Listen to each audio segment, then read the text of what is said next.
34esima edizione della Fiera di Puegnago, ovviamente si parla di prodotti del territorio, ma anche con queste iniziative si fa promozione turistica, si fa sport, perché all'interno di questa manifestazione c'è anche uno spazio dedicato allo sport.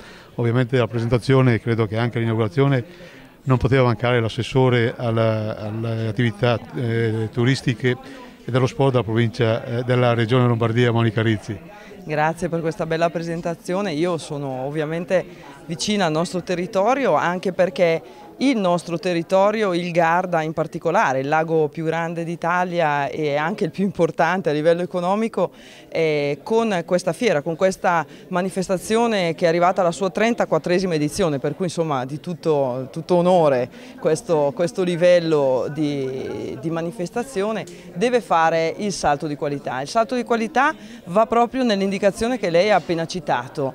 Le fiere non devono essere più mere rappresentazioni locali, ma deve essere, come vuol rappresentare la 34esima Fiera di Puegnago, una rappresentazione di tutti i prodotti tipici del territorio, una valorizzazione di questo territorio, un po' un punto d'incontro dal quale possa partire davvero una promozione di questo territorio vista in ottica anche di federalismo demaniale, dove il Garda è tornato in mano ai gardesani, e questa è la prima fiera importante dopo appunto questa fondamentale tappa sul federalismo che è passata a Roma nei mesi scorsi.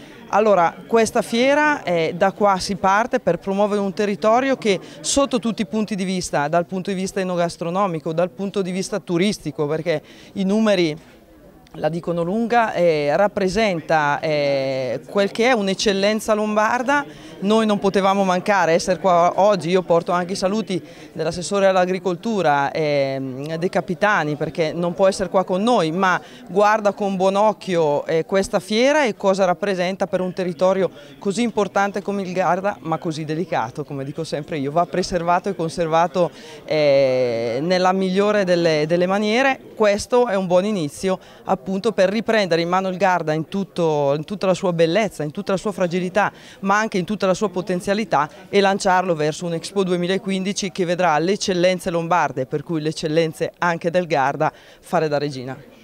Gianfranco Tomasoni, assessore provinciale dell'agricoltura, ovviamente protagonista con il suo assessorato di questo appuntamento fieristico, in quanto l'agricoltura è principe della manifestazione. Qui si parla di tutti i prodotti: vino, olio, grappe, insomma miele ed altro, tartufi.